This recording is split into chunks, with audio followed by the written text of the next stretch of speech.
2 years ago I lost her. People use the word lost like it's gentle, like misplacing your keys or forgetting a book at the library. But I didn't lose my mother. She was ripped from my world like pages torn from a favorite novel.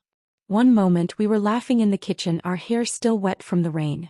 The next she was on the floor, eyes wide, breath gone, her soul already somewhere I couldn't follow. I was 17. Just old enough to think I knew how the world worked. Just young enough to be shattered by how wrong I was. Grief came like a flood. First in crashing waves. Then quietly rising up behind my knees until I was drowning in the silence she left behind. Dad, Colin, tried so hard not to break in front of me. He filled the house with soft music and fresh flowers, though he'd never cared much for either before. I remember coming downstairs a week after the funeral and finding a cup of warm tea waiting for me, a post-it stuck to the side. Drink something today, my flower. He'd never called me that before. My flower. But it stuck. When Rael left me just 4 months later, it wasn't even a surprise. He said he couldn't handle all the sadness. As if grief was some kind of cold I should have shaken off. As if losing your mother and your future all in 1 year wasn't enough to crush a heart still learning how to beat on its own. That winter I barely left my room. I remember the sound of Dad's footsteps outside my door, pausing. The gentle knock. Mia? I made dinner. Just try a few bites. Most nights I didn't answer. But still he came. With soup. With fruit. With quiet strength. Once I found my favorite chocolate bar resting on my pillow with a note that said, "In case your dreams are bitter tonight." That's who he became after we lost her. Tender, thoughtful, persistent. Not perfect. But present. So achingly present. After 6 months I started coming downstairs again. Tentatively. Like a fawn on shaky legs. I remember the first time I laughed, really laughed, watching a dumb video Dad showed me of a dog trying to catch snowflakes. He looked stunned for a second, then smiled so wide I could see the dimple he usually tried to hide behind his beard. It was spring by then and something in both of us started to thaw. He called me his flower more often. When he'd pass by me in the kitchen. When we'd walk around the backyard and he'd point out new buds growing through the thawing ground. "Look," he said one afternoon, crouching beside a small tulip poking through the mulch. "Takes courage to bloom where there's been so much cold." He looked up at me then, eyes full of something I couldn't name. "You're doing it, Mia." I didn't say anything. Just reached down and touched the edge of that stubborn flower. I didn't realize I was crying until he gently tucked my hair behind my ear and whispered, "She'd be proud." We didn't talk about Mom as much after that. Not because we didn't miss her, but because it started to feel like she had moved into a new space between us. A presence we carried silently, reverently, like a shared language we no longer needed words to speak. That summer things got different. It wasn't sudden. Nothing ever is. It was in the way I started to notice him, not as Dad, not exactly, but as Colin. The man who shaved in the mornings with his music playing too loud. The man who started cooking new recipes to surprise me. The man who for the first time felt lonely, not just grieving. One night I walked into the kitchen late, couldn't sleep. I found him sitting by the window, bathed in moonlight, sipping red wine with a book open on the table. "You okay?" I asked, rubbing my eyes. He smiled. "Just thinking." "About what?" He looked at me then and something in his expression faltered. "How fast things change. How you can blink and your little girl's not so little anymore." I froze. I wasn't wearing much. Just an old tank top and cotton shorts. Comfortable, careless. But the way he said it made me feel noticed. He stood then, walked over and kissed the top of my head gently. "You're doing better," he whispered. "Thanks to you," I whispered back. I didn't go back to bed for a while that night. We sat side by side in silence, watching the stars through the glass. Neither of us said much, but I could feel the gravity between us shifting. Something tender, raw, and quietly dangerous. The next morning, everything was normal again. He made pancakes. Called me his flower. But I couldn't stop hearing the way his voice had trembled the night before. Couldn't stop thinking about the way his eyes lingered on mine a second too long. I didn't know what it meant. I still don't. But I knew this. We were two people trying to rebuild a world out of pieces. And sometimes the pieces didn't fit the way they used to. Sometimes they became something else entirely. It started with a compliment. "You have the kind of face that holds light," Dad said one morning, flipping through a magazine as we sat together over breakfast. I looked up from my cereal. What? He gestured at the glossy spread in front of him. Models in long dresses, shadows curled perfectly around their cheekbones. You could do this. Modeling, I mean. You've got that look. I laughed, half out of surprise, half out of embarrassment. Hey, Dad. Sure. I'm serious, he said, leaning forward now, his fingers pressing into the page. You've always had a presence. It's not just beauty, Mia. It's something else. The words hung in the air longer than they should have. I looked at him, really looked, and found him studying me in a way that wasn't parental. Not exactly. But then he blinked, like waking from a dream, and went back to sipping his coffee like nothing had happened. A few days later he mentioned it again. Only this time he had a plan. There's this studio downtown, he said casually, setting down a stack of takeout containers from our Friday night sushi ritual. They rent it out for cheap during off hours. I thought maybe we could do a little photo shoot. For fun. For fun. I raised an eyebrow, chopsticks paused midair. He shrugged. Yeah. You've always liked cameras. And I could use the practice. It's been a while. He didn't say it, but I could tell he had already made the reservation. By Sunday afternoon, we were in a small loft space with huge windows and whitewashed walls. The kind of place where natural light spills in like honey, warming everything it touches. There was a clothing rack with a few things he'd picked up. Nothing flashy. A simple black dress. A soft gray sweater. A few silk scarves. You didn't have to go all out, I said, my voice echoing slightly in the open space. He smiled, adjusting the settings on his camera. I wanted you to feel beautiful. Something about the way he said that made my stomach flutter. Not in the usual way. Not in the way a daughter responds to her father's approval. This was different. He guided me through the shoot like a professional. Gentle, precise, encouraging. Tilt your chin a bit. There. Perfect. Now look out the window. Let the light find you. I did as he asked. And then it happened. At one point I turned to face him, fully, and our eyes met through the lens. He froze. Just for a second. But I saw it. The camera lowered slightly, his hands still wrapped around it as though unsure of what to do next. His breath caught, so subtle that no one else would have noticed, but I did. I saw his throat tighten, his eyes flicker with something unfamiliar. Heavy. He looked at me not like a daughter. Not even like a model. But like a woman. The silence stretched. I shifted, breaking the spell. Should I change outfits? His voice cracked slightly before he caught it. Yeah. Yeah, that would be good. We didn't speak of it after that. He didn't touch me. Didn't say anything inappropriate. But everything had changed. He was quieter the rest of the shoot, more reserved. Kept his distance. By the time we packed up and left, the sky had turned a moody gray, the clouds rolling in as we drove home. Neither of us said much. At dinner he was back to being Dad. Making small talk. Asking if I wanted more rice. But something had shifted. I could feel it in the way he looked at me across the table. Longer than usual, like he was trying to figure something out. Like he was remembering the way the light had touched my skin in the studio. Later that night I passed by his study on my way to bed. The door was slightly open.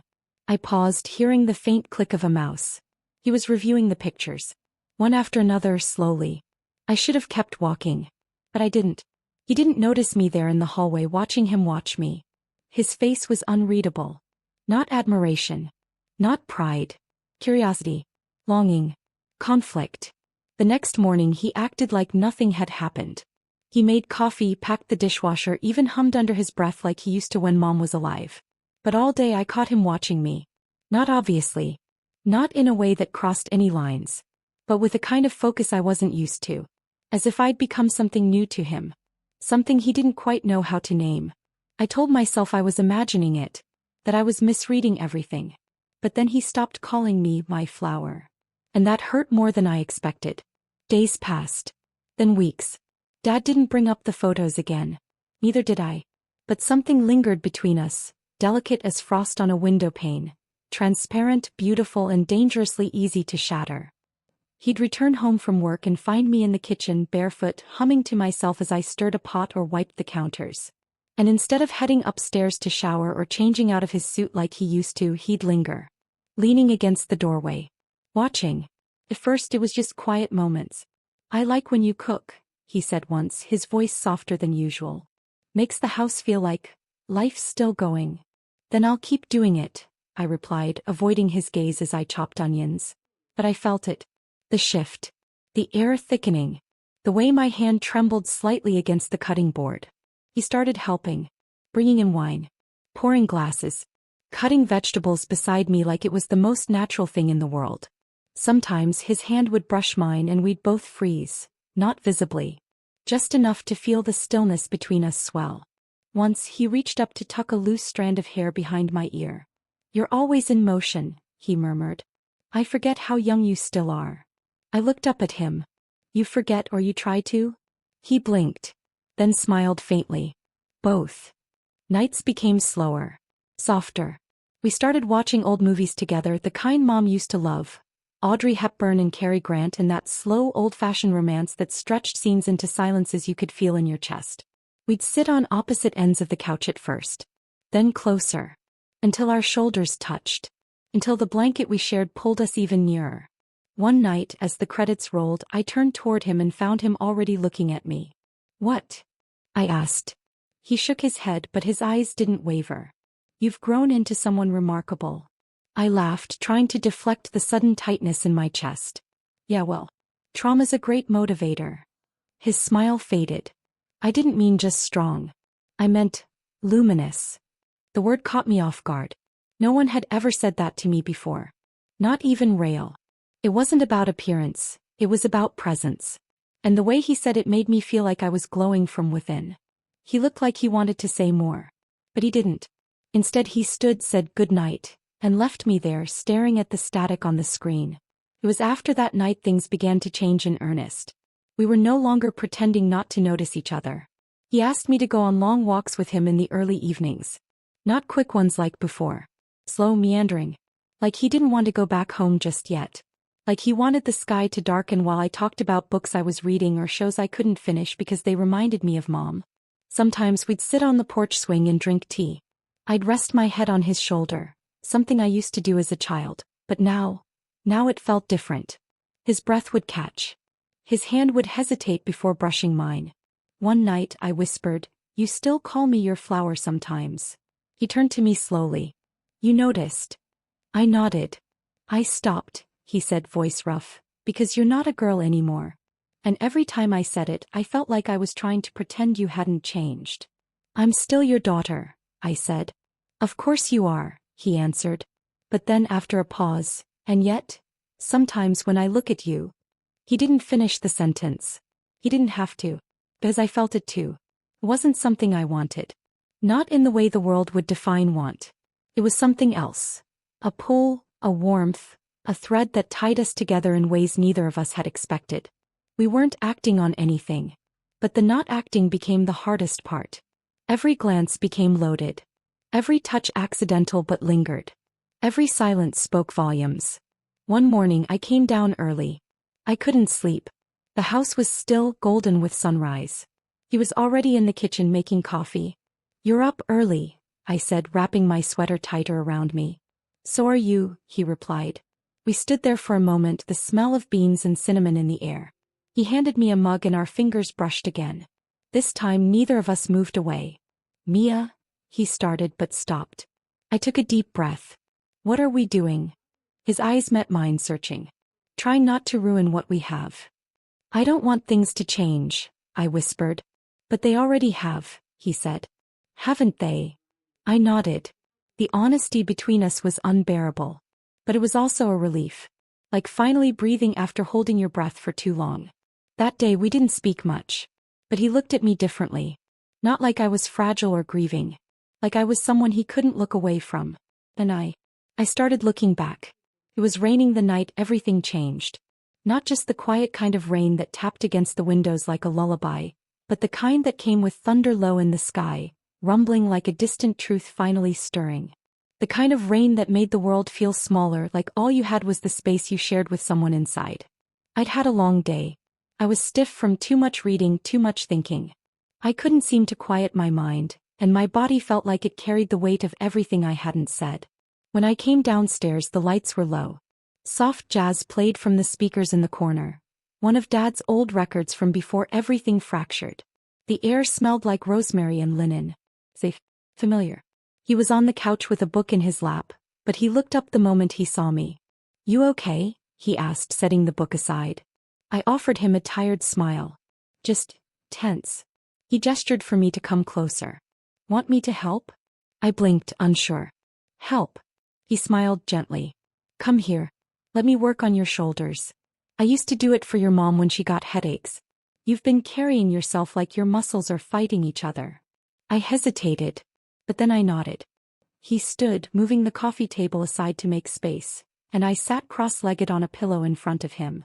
He knelt behind me, his hands warm and slow as they rested on my shoulders. "Tell me if it's too much," he murmured. But it wasn't. Not at all. His thumbs pressed into the muscles at the base of my neck, coaxing out the knots with the kind of touch that knew me well. I closed my eyes. Let the tension dissolve beneath his fingertips. There was no rush to it, just quiet care, the kind that comes only from someone who has watched you grow, break, heal, and somehow keep going. "It's okay to let go," he said quietly. And I did. I felt my head tilt slightly as his hands moved lower, along the tops of my arms. Every movement was slow, almost reverent, like he was afraid of forgetting how I felt under his hands. Or maybe he was afraid he already had. He paused once as if about to say something, but the words never came.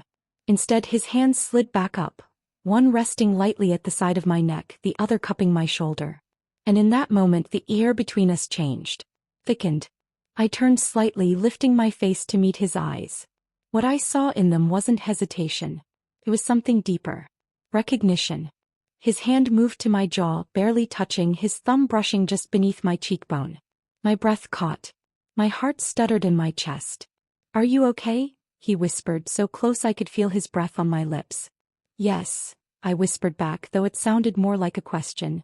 Then, with a softness so careful it almost hurt, he leaned in and kissed me. It wasn't rushed. Wasn't desperate. It was tentative, featherlight. The kind of kiss that asked for permission and gave it in the same breath. His lips lingered, warm, uncertain, familiar in the strangest of ways.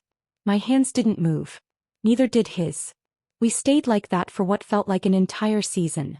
Our foreheads gently pressed together, eyes closed, as if afraid of what we'd done or maybe afraid of what it meant. When he finally pulled away, he didn't look ashamed. Just silent. He touched my face once more, one soft stroke from temple to jaw, and then stood slowly as if unsure whether he should stay or disappear. "I shouldn't have," he said, his voice barely audible. But I looked up at him and I didn't feel guilt. I felt clarity. I stood, wrapping the blanket from the couch around my shoulders. The storm outside still raged, but the world inside us had gone still. "You didn't do anything I didn't feel too," I said softly. He closed his eyes. And when he opened them again, there was something in them I hadn't seen before. Something deep. Tired. Honest. "I don't know what this is, Mia." "Neither do I admitted. "But it's real." He nodded once. That night we didn't talk about it again. But something had settled between us. No longer hidden, no longer pretending. He watched me differently after that. Not possessive. Not confused. But with an awareness. A knowing. Like I wasn't just his daughter anymore. Like I had become something else. Something he didn't yet have a name for. The next morning the sun returned. The storm had passed. But the silence we now shared was not empty. It was full of every unspoken thing we now carried together.